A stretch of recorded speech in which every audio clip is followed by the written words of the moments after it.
Hi, I'm Cindy Edwards. And I'm Jerry Penacoli from the nationally syndicated show Daytime. And you're watching NAB Show Live, produced by Broadcast Beat.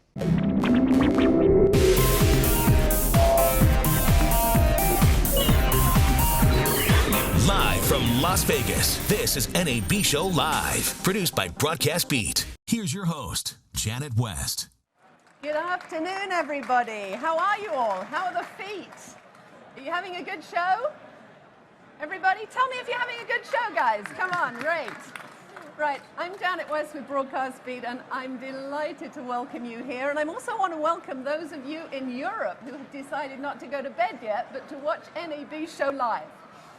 The show this afternoon is on what does the industry want, not what the industry is or what the manufacturers are telling them, but what do our customers really want. And I've got two delightful guests, starting with Charlie Vogt, Imagine Communications. Now, Charlie, you had a fantastic party the other night. Well, thank you. I love the band because I'm a dancer. I love to have a dance. And you told me that even some of the guys were dancing together. Yeah, well, when you have as many 40 to 50-year-old men who are dancing without women, it's a good sign that you've thrown the right entertainment. Okay, right. Well, as CEO, you've secured more than 700 communication service providers in 80 countries, and the Wall Street Journal has recognized you. You're on the board of directors of the IABM. But tell me, what's the most important thing about your bio? I think it was the last line. Something to do with baseball, was it? Well, I just recently got inducted in the Baseball Hall of Fame, so that was a good. Okay, well done. And next to Charlie is Jan Weigner, who's co-owner and managing director of Synergy, Germany. He was also the managing director of AIST. And before starting his work for AIST, Jan was business unit manager of media entertainment at Intergraph Computer Systems. Okay, welcome, guys. I think we've got a bit of competition with what's happening over there, so I hope everybody can hear us. Right, Charlie, I believe Imagine carried out recently, because we're talking about what do customers want, what does the industry want, you carried out a comprehensive analysis looking at 4 distinct solutions. I read the report and I saw that you actually surveyed internationally. I mean, China through to the UK to the United States, so you had a lot of... Well, 60% of our customers are outside of North America, so it's an important segment for us. How did you choose who to survey? I don't think that we picked on anyone. I think we went out to, close to 2,500 of our active customers, and like I said, we got close to 1,000 respondents, which is a very good response. Very good. Yeah. I think you did a survey last year. What were some of the differences that you found, and also what this year were the key findings?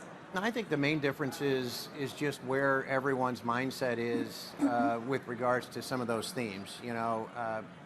Since IBC 2013, I've been talking about where this industry needs to go, not because it's selfishly intended to really help Imagine. It's what we need to do ultimately to ensure that our customers are going to be successful in the future, that they're going to be able to be as nimble and agile as a lot of the newer players are that are entering the market, that are untethered with a lot of the legacy infrastructure that they don't have to deal with. And so it's a pretty significant investment that we have to make because we're certainly supporting the existing life cycles, product life cycles of today's technology, but we have to invest millions and millions of dollars in next generation technologies, and if we don't get on that pace today, we're never going to be able to advance our customers to those technologies. So I think the big themes were the fact that we're seeing there's not one customer that I've met with this week that isn't talking about an initiative to move some part or all of their network functions to an IP-based software-defined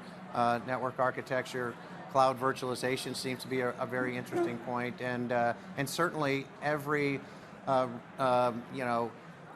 anybody that's in the revenue stack of how they're managing ads is really focused on how do we get to one multi-service platform that's going to manage my linear ads as well as my digital and OTT ads. And so I think the response that we're seeing in the Focus Forward, as well as what we're seeing here is very significant over last year. Okay. Do you, view virtualized cloud playout as being viable for generating revenue services and new business continuity? Yeah, I mean, you saw last year when we announced with ABC Disney that they were moving their master control operations to an IP cloud environment, and I'm happy to say that initiative has gone extremely well. We've got more than 100 proof of concepts and trials that are active around the world today. But if you think about the benefits of not only moving playout and automation to an IP environment that's software defined, but is in an environment that's truly virtualized, there's a lot of new revenue opportunities that end up being able to participate in this new infrastructure. I mean, if you think about all of the ideas that never get to the pilot phase. I mean, you think about all of the studios and content developers who have ideas for a new show, a new TV series, that are always competing with some on-air program that they never can get to that stage. Yeah. I mean, by now being able to spin up a new channel for all these incremental ideas and creating new pilots, create a significant new revenue opportunity. To be able to turn up a channel in hours to participate in some new program that, a content developer wants to air for a day, a week, a month, whether it's for the Olympics or for the Masters or whatever it is, without taking time away from an existing channel dedicated to a specific program. CBS or ABC would like to have a dedicated channel for a month for just the Masters instead of having to compete with one of their existing programs. So there's a lot of exciting revenue opportunities, not to mention the fact that now you've got new opportunities for things like disaster recovery that they can begin to look at both in a public and a private cloud environment. Yeah. Jan, we were talking just before the show when we looked at the title of what does the industry want, what do customers really want? And you said, but who are these customers? I'm asking you that. Who are the customers? Are they so fragmented and diverse these days? Well, even within the organizations, you need to look at two different people you can talk to. You can talk to financial people. Yeah. They want it cheaper. They want it probably with less manpower actually running the operations. If they probably could spin it out to somewhere cheap and reliable, they'd do it in a heartbeat. And then you have the existing engineers that are confronted basically with all of these services competing basically for their job. So, I mean, just to follow on Charlie's ideas here, we just launched our playout services in the Amazon Services Cloud. Okay. So to spin up a channel costs you $1.50 per hour, and then you're up and running. As long as your credit card is good, of course. Yeah. But that's where it's basically going, and it's very powerful. Either you keep these customers happy, or they will walk, and they will go to the next company that offers a similar service. And as it takes only seconds or hours or minutes, depending on what service you're on, to spin it up, the feet do the walking, and you either succeed in that industry. That is also challenging for us vendors. How do we take that challenge? If you sold them a box, I could say, haha, you're stuck. And if you don't pay your SLA, well, that'll suck for you even more. That's right. But now with services you spin up and down as you like, you really need to keep your customers happy. Yeah. Well, and without the transition to IP and software, these kinds of initiatives would not be possible. Yeah. So the industry's very much moved to a mobile consumption, hasn't it, these days? And the market's getting increasingly fragmented. Customers need to generate more revenue streams. What are your customers, both you, Jan and Charlie, asking for to better serve their communities so that they can compete in a mobile world? Well, everybody wants the Acme tool, the one tool that can do everything, and better yet, of course, it doesn't need any electricity and no CPU power to run. But in the end of the day, I mean, you have two things happening in my eyes. A, you need to do what your competitor does. Whether there's actually a business model supporting it, like it's almost we're in the internet age, we'll find the business model eventually, but we need to be in there, we need to grab market share, and we'll eventually find out where this is going. And whether most of the OTT services out there are actually making any money, That's right. I'm not really sure about it. There's some that do, and there are some that have a dominant position, and when you're in a dominant position, then you can do something with it. So it's a lot about land grab as well. Well, when I came into the industry 3 years ago, and I've spent most of my career on the service provider side, where we've been building IP software-defined cloud-based virtualized networks for 15 years. And you see the power that has created Google and Amazon and Microsoft and frankly a lot of very complex private networks. The thing that I struggled with the most was, every 3 to 5 years, this industry was completely disrupting and replacing their playout and automation systems, not because of the software, but because the hardware was tethered to this proprietary hardware platform that was forcing our existing customers to make decisions that they shouldn't have to make. And so now that you can get to a place where you're completely separating the software from the hardware, and you're able to keep the software in the network, you're able to ensure that software is able to advance and ultimately never come out of the network, and you're really replacing the hardware when it needs to be replaced. It certainly gives us, and it gives our clients a lot more opportunity to monetize their business without the disruptions. Okay, and you came up with a good point there of when we had hardware, obviously broadcasters would be raising their eyebrows thinking, oh, and not another box that I've got to deal with. So with software it's going to be a lot easier. But is technology, even in the IP world, moving too quickly for some clients? I mean, are they able to catch up and manage new revenue streams, manage a new workflow operation? Well, look, I mean, I think the single biggest challenge that we see, I think, as well as our customers see, is the simple fact that you've got a skill set challenge, right? I mean, we've been operating in a SDI baseband world for a long time. There's lots of boxes with blinking lights that can perform to certain functions, and now when you move to an all software-defined world that is moving into an environment where there's a level playing field that's created, there is new skill sets that are going to be required, and I think that it's the single biggest challenge for larger, more established companies like ours, as well as the requirements that I think a lot of our media companies have. I mean, if you look at what these guys have done in a very young and entrepreneurial way, their challenges are certainly different than I think what our challenges are. Well, somebody said that, especially in broadcast, and I'm sure it's true for other industries as well, technology progress is brought by attrition. Yeah, as harsh as that may sound. Yeah, but for the motivation for a seasoned broadcast engineer, if you can actually even find somebody that know how to measure noise levels and this kind of stuff. I mean, that's the dying art form after all anyway. Is that why should they embrace change if they're not being made to? Yeah? And that's the unfortunate part. Yeah, not everybody's looking for a challenge. On the other side, as we have seen this complete fragmentation in the media space and more channels spinning up, if we would, you can almost turn it around on its head. If we were all relying on the availability of skilled broadcast engineers, this wouldn't have happened, because there aren't that many. Yeah? You can go to certain countries where basically a skilled broadcast engineer is as rare as a unicorn. Yeah? So the fact that we're going IT, and to go to the school of IT, well, as I say, somebody that knows maybe an Imagine SDI router hard in, hard out. Yeah, I mean, that's a few select people that know their skill, and they're good and they're well paid, and they ought to be. But if you want to find somebody who knows there's a Cisco router operating system that's Cisco certified, you'll probably find around 2 million. So scaling in the IT space is a little bit easier. Charlie, you mentioned the skill set. Is there enough education for people entering this industry to get up to speed with the way it's operating and the way technology is changing?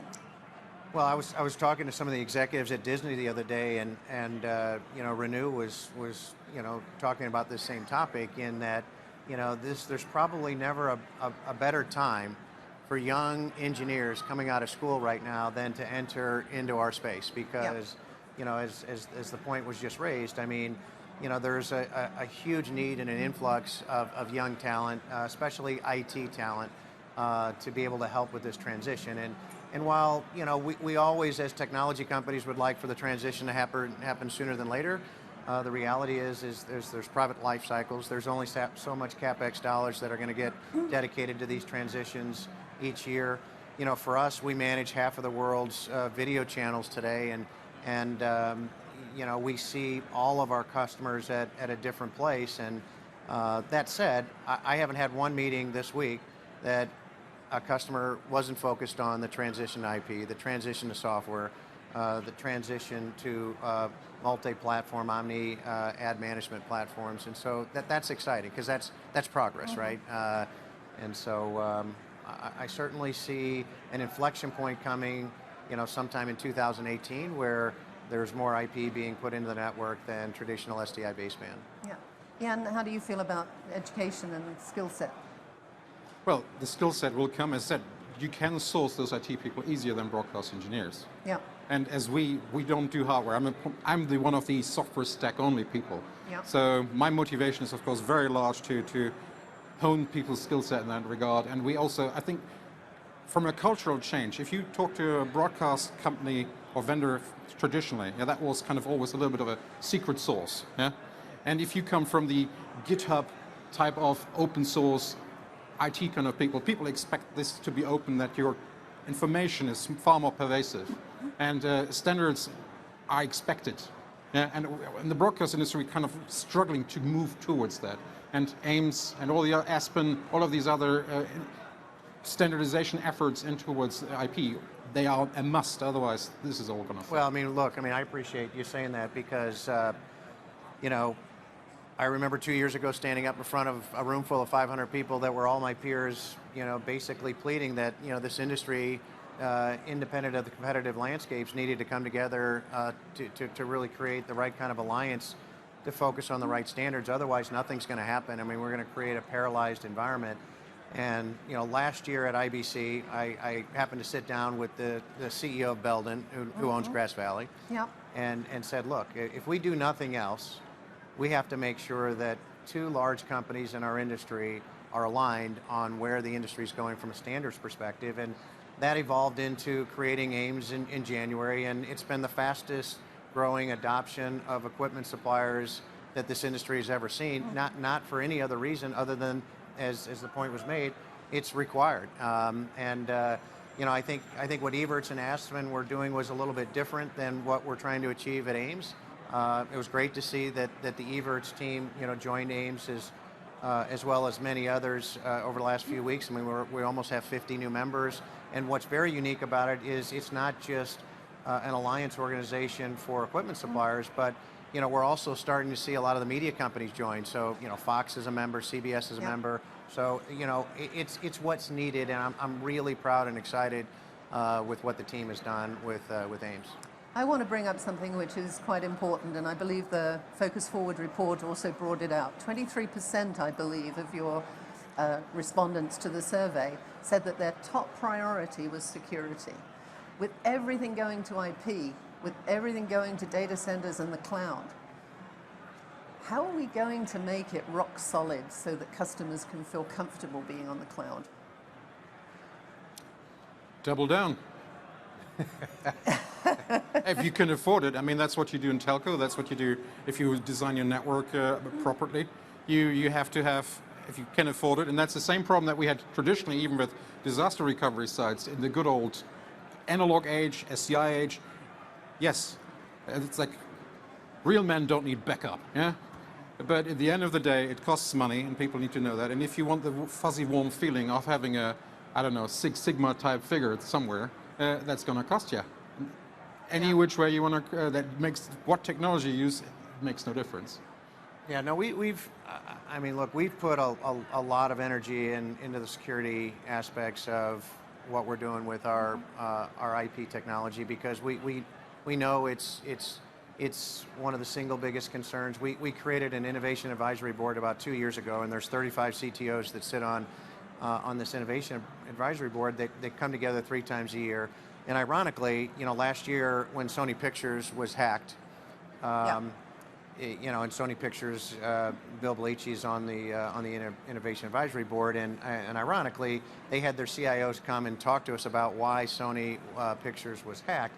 And ironically, it was their private network and not their public network. And so, what I would tell you is that the way these networks, these cloud-based networks, are being architected today, there is arguably 6.9's reliability because of the redundancy factors that are being built in. If you look at what Disney's done with the way they've built out their next generation IP network with us, there's a significant amount of redundancy that's been built into the network. And we're seeing latency figures that I think nobody ever thought in traditional linear live television that we would be able to achieve over an IP-based network. I mean, we're seeing, 16 milliseconds of latency between LA and New York. I mean, that's something that nobody ever thought we'd be able to achieve. And when you're able to do those kind of things, you'll be able to address a lot of the security aspects as well. Okay, I think obviously for hacking, we're all concerned. And I think when I arrived on Thursday last week, they were saying how they're now managing to hack an iPhone and you can hack anything. We talked about this a little bit in media asset management, but we've now got a situation with these big data centers around the world and climate change. So we've got to actually protect the assets from flooding and all the other issues that are going to come over the future years. Yeah, so, I personally do not think that the security challenges that this industry faces as it migrates to IP is going to slow down the pace of moving IP. I mean, it is an inherent element that every broadcaster on the IT side today has to deal with. The fact that they're moving some of their broadcast operations into an IP environment is just part of the transition. I mean, this is top of mind with every CIO. And the fact that the CIOs and the CTOs of a lot of our clients are becoming one and coming together is helping to address a lot of security issues. Yeah. Yeah. Can I just add a basically more flippant line to it? If you are especially a smaller broadcaster, Yeah. I dare say, I do not want to insult you, but I dare guess that your IT people are probably not the same top notch that you will find at some of the larger cloud providers.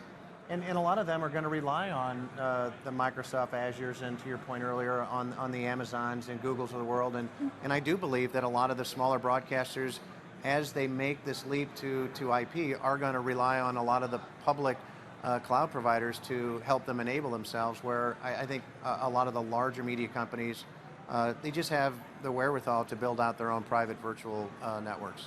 Okay. Well, we're gradually coming to the end of the session, so in just a few words, Charlie, what should people be looking for at the Imagine stand, and what should they be looking at the Synergy stand? Briefly. Well, we don't have a whole lot of boxes at the Imagine stand, so I think one of the single biggest differences this year over last year is people just see coming into the booth that Imagine has certainly made the transition to IP and software. And Jan?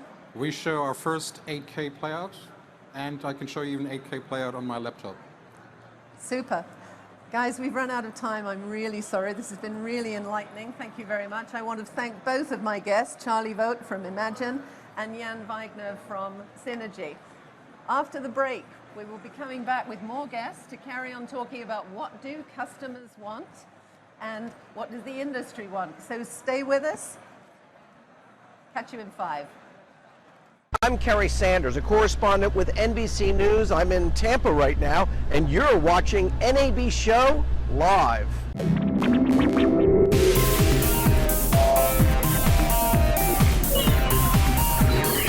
Live from Las Vegas, this is NAB Show Live, produced by Broadcast Beat. Here's your host, Janet West. Hey, welcome back, everybody. How are you enjoying the show? Woo! Good. Isn't this fantastic set that we've got for NAB Show Live? It's my pleasure on this session on What Does the Industry Need to introduce you to my guest, Bogdan Fruzina, who is Chief Technical Officer from Degiro. Now, Bogdan is founder and CTO of Degiro and is responsible for the creation and testing and deployment of Degiro's innovative technology, as well as maintaining strong relationships with customers.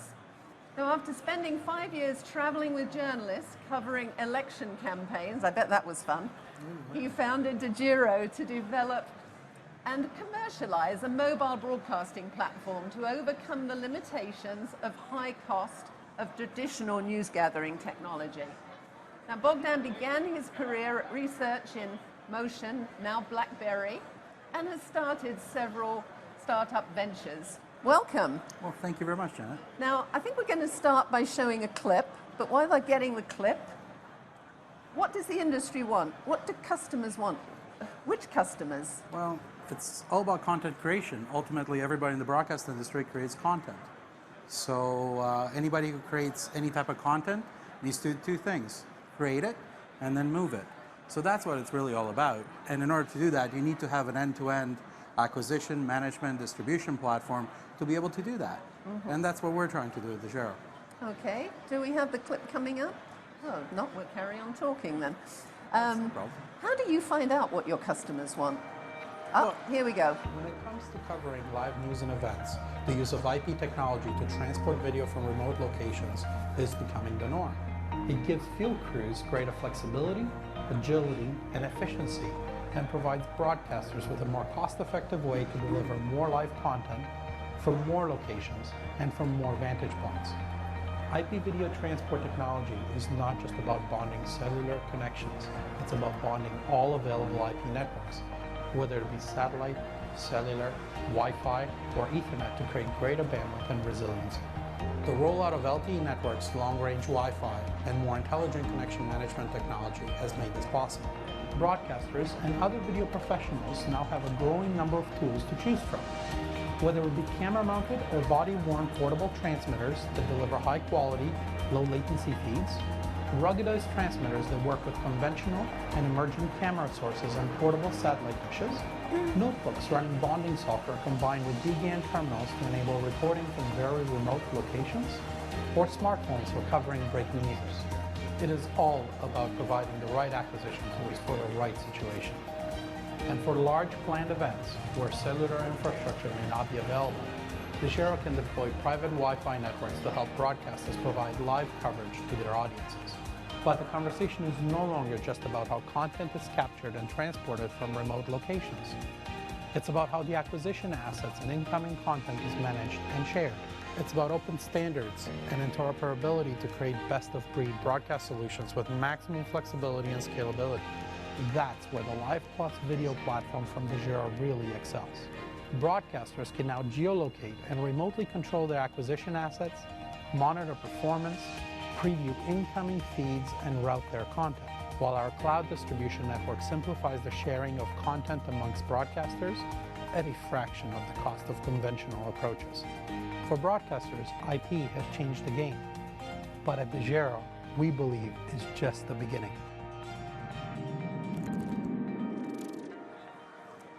Hey, that was a good clip, Bogdan. Thank you very much for sharing that with us. We started to ask, how do you get information from your customers? Because markets these days are getting so fragmented. Sure. How do you find out what they want? Well, it's all about communicating. It's all about spending the time with the customers, understand their time in the field. I mean, news organizations and content creation organizations are ever-changing. This entire industry, I believe, is in a transitional phase.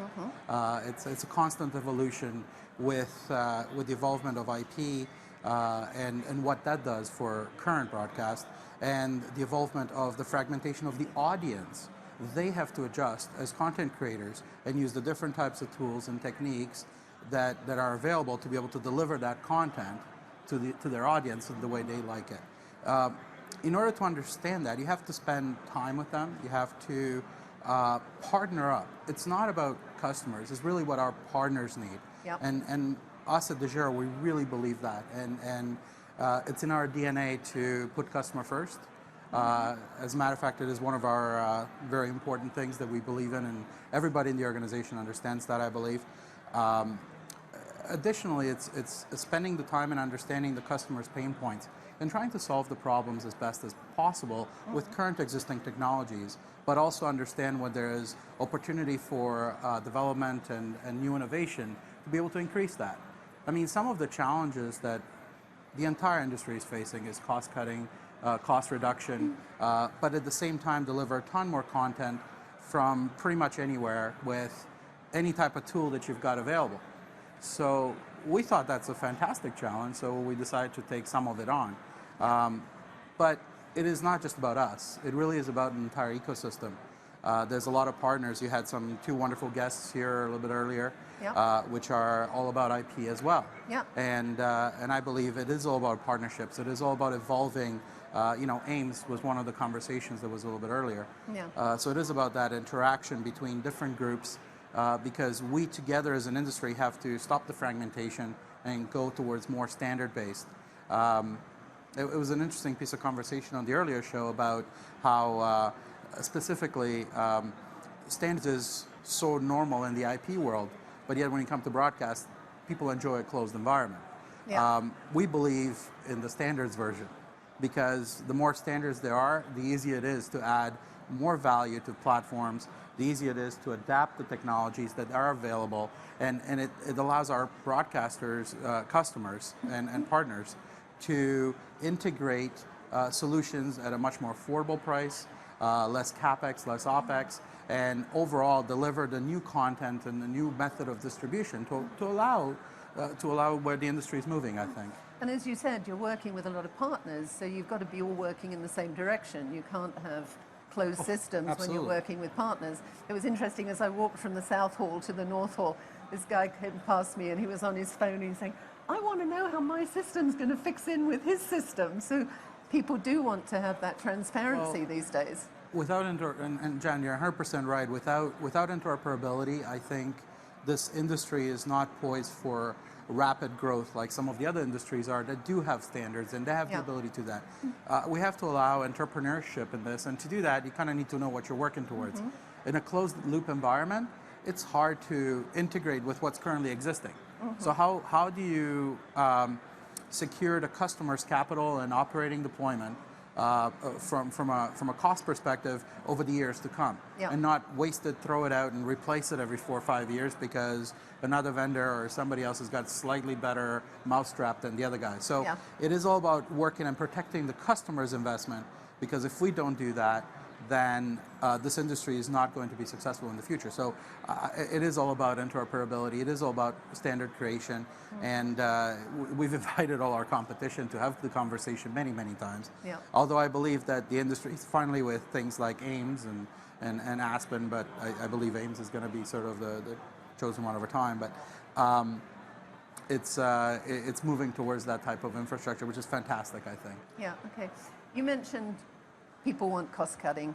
Of course. Across the board, we want it in our own in personal lives as well. You talked a little bit about interoperability is important. What else are your customers asking for? Well, so let's talk about news gathering for a second. Right, so okay. if we've got, so a lot of our partners are in the news gathering business. Okay. So if you look at what they have to do in the field, it is what started off a few years ago. It was a satellite truck with a guaranteed uplink solution. It was very expensive capital outlay, and it would take a long time to set up. It'd take a long time to get that content. So in order to be able to maintain competition with an iPhone these days, you have to be able to deliver the speediness of an iPhone, the simplicity of an iPhone, the ease of use of an iPhone. So to do that, it requires a lot of investment in the technology and the evolvement of that technology to be able to allow our news gathering customers to get as much content and deliver it to as many platforms as possible. One of the requirements of our customers these days and our partners is about online first strategy. They would like to take the content and put it online first, then television second, which is an interesting shift in the entire broadcast industry. But it is an answer to the fragmentation of their customers, which is the audience ultimately, that with the concept of binge watching, Netflix, and the way the consumption of content is, linear television is almost becoming a secondary rather than on demand when people would like it. So to do that, you have to be able to gather the content and be able to get it in the field, from the field, as effective as possible with as many variety of tools as you need. So it is all about providing the right tools in the toolbox for the right situation. So it is not just about a camera-mounted unit. It is not just about a ruggedized transmitter or a rack-mount encoder or a satellite truck. It's about providing the entire toolbox. It's about providing reliable connectivity anywhere, and we're really joyful the fact that we're part of that whole development of that industry, and we're able to provide our partners with those type of tools to allow them to deliver the content for their customers however they need it. Okay. So how do you simplify the sharing of professional video content over IP? Because we've got so many people working together. And so the beauty about this is in 1970s IP was invented, and it's a standard. So now the part that's not a standard is how the video gets moved across it. But you can always say it's just software, right? So it's a matter of developing open standard communications like AIMS to start understanding on how to move content from A to B in a somewhat standardized way. Even though you're still permitted to create secret sauce in the middle, you still deliver the endpoints and the endpoints, so the incoming feeds and the outbound feeds are in a standard format, thus allowing the integration into pretty much anything, which I believe is key to this in the future for sure. Yeah, okay. So how do you manage and control the increasing number of live content sources? Well, that's always a challenge because our customers are faced with that challenge. As I mentioned earlier, it's all about more content from the field, from more locations and different type of tools. They all have one thing in common: they require IP connectivity nowadays, whether it's KU, KA, satellite connectivity, microwave. There's a lot of bidirectional microwave technologies, bonded cellular, whatever IP connection you may have. It's all about the system has to be intelligent enough and be able to move that content around as fast as you can. But at the same time, there's this new thing. Everybody tends to call it the cloud. I call it outsourced environments. And big data center in big my data, view. sure. Let's throw some IoT in there as well. So we've got all the marketing terms, I think, covered now. That's right. But all the buzzwords anyways. But the thing about it is it's a hybrid infrastructure environment where you allow outsourcing with things like AWS, as well as own hosted when you're dealing with hosting to a data center, your own gear. But it is all vanilla hardware. It's all blade servers these days. So you can create software that's very scalable, which, by the way, pretty much every other industry has done. If you think of YouTube, I was looking at a LinkedIn article just the other day, and it says, what happens in 1 internet minute? And would you like to take a guess at how many millions of hours of YouTube consumption happens in 1 internet minute? I've done this with students. I think 2 years ago, it was like 100 hours per minute. Then it went up to 300 hours per minute. What is it now? It's 2.4 million hours of consumption per minute. So that just came out the other day. It is an incredible statistic if you think about it. 13,000 new LinkedIn profiles get created. So the ability to use the cloud and the scalability of those applications allows us to be able to handle incoming feeds without any hesitation.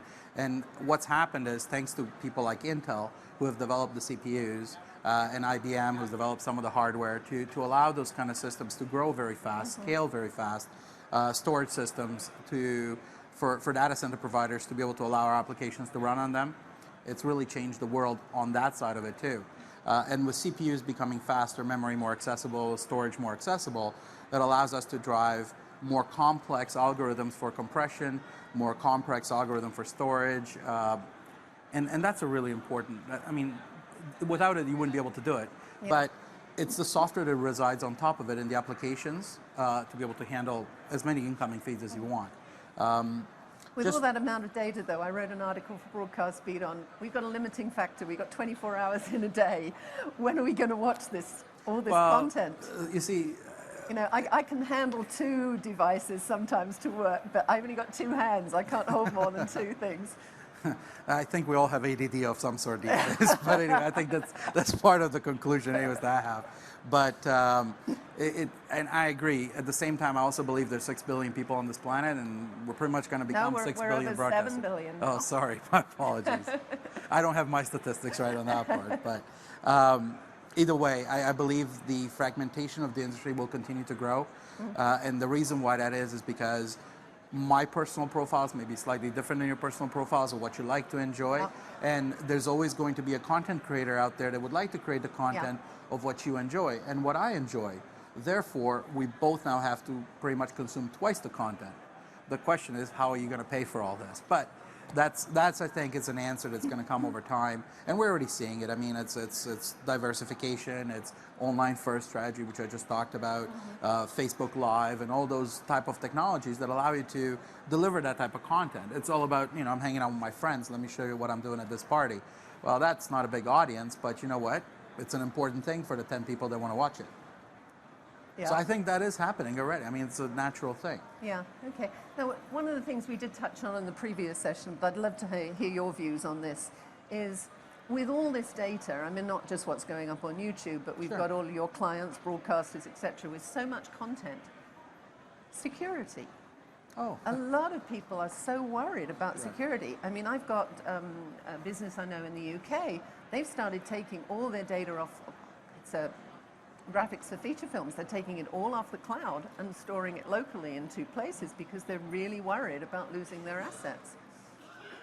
Paranoia, what can I say? What do customers want as far as security? It depends, and that's the only They want answer. it to be foolproof, obviously. But there's no such thing. I mean, banks are not foolproof. No, exactly. And we trust them with our money. Yeah. So, Well, perhaps not sometimes. fair enough. But we still believe that what we put in our bank account is available tomorrow. The moment we lose that, security has gone right out the window. Obviously, taking the right approach to security is very, very important.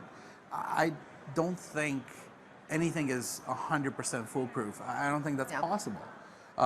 I heard the answer before, which was double up. I thought that was an interesting thought, but that still doesn't solve the problem of access to content.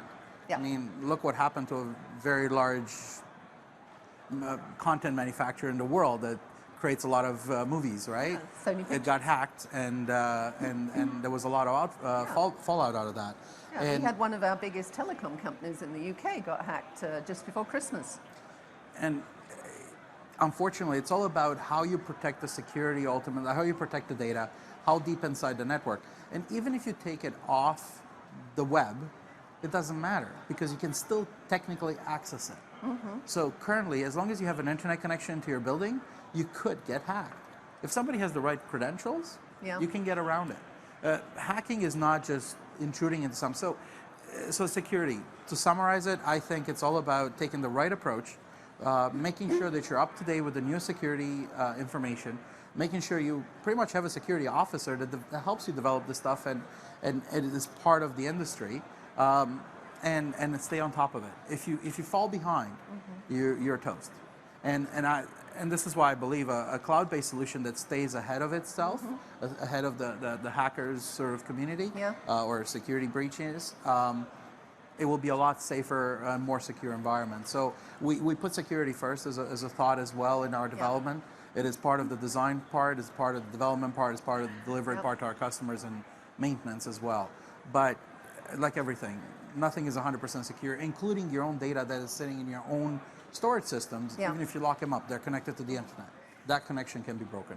So for customers moving to IP, some have already, some are in the process of the transition. Have they got to totally change their business plans? That's a very interesting question because I think they're already in. The definition of IP is slightly different than the previous guests. What's your definition? Right. So there's sort of 2 worlds. They're becoming into the 10 gig infrastructure, which is the really, really large fast starts, really, really fast speeds. And I'm trying to deal with more, like we as a company and as an organization, we're trying to deal more with the sub 50 megabit per second environment, which are 2 different worlds. Latencies are different, interoperability is different. At the same time, we're trying to make sure we have the glue that integrates with that type of infrastructure as well. But let's call that core, and we call this acquisition. There's still a cost associated with acquisition of content. So you could not do it at those bit rates. The cost of it is simply prohibitive. You could never deliver the number of hours of content that you would have delivered at the beginning. The cost of that type of bandwidth requirements. If you're using the telcos, satellite providers, whoever, you need to be careful about how to protect that price. So therefore, you got to be a much lower bit rate. Okay. So summing up, customers want cost effectiveness, interoperability, solid state security. Correct. Believe it or not, we're out of time once again. What a fascinating conversation with my previous guests, Jan Wagner and Charlie Vogt, and now with Bogdan Fruzina. I want to thank you for watching. I want to thank you at home, and tune in tomorrow. We have a great session on gender balance. We're going to talk about sex, guys. How do we get more women in this industry? So join us then. Join me then at 10 o'clock. It's goodbye from me, Janet West, for Broadcast Beat. Stay safe in Vegas.